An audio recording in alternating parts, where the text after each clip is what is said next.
তো হ্যালো বন্ধুরা, আমি যেটা বলছিলাম তোমাদের, এই তো এই যে এইসব লঞ্চগুলো দেখতে পাচ্ছ, এই লঞ্চগুলো যখন 7টা পর্যন্ত চলে, ঠিক আছে, 7টার পর কিন্তু এগুলো সবই বন্ধ হয়ে যায়। এই লঞ্চে করে সমুদ্রের মাঝপথে মানুষ ঘুরতে যায় এবং এই লঞ্চের রাস্তাতে যাওয়া যায় এলিফ্যান্ট গার্ডেন বলে একটা পার্ক আছে, সেখানে যাওয়া যায়। সেটা হচ্ছে সমুদ্রের মাঝখানে। এই দেখো, এটাই কিন্তু আরব সাগর, এটাই আরব সাগর।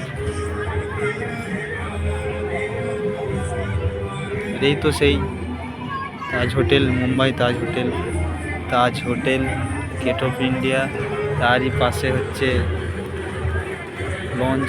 এই লঞ্চে করে যাওয়া যায় অনেকটাই দূরে। তো তোমাদেরকে কেমন লাগছে একটু বলো ভিডিওটা, ঠিক আছে? আর আমার চ্যানেলটাকে একটু ফলো করে নিবে সবাই, লাইক কমেন্ট অবশ্যই করে যাবে,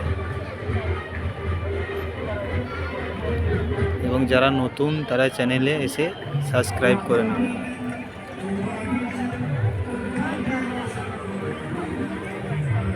এবং ভিডিওটা কেমন হয়েছে অতি অবশ্যই কমেন্টে জানিও।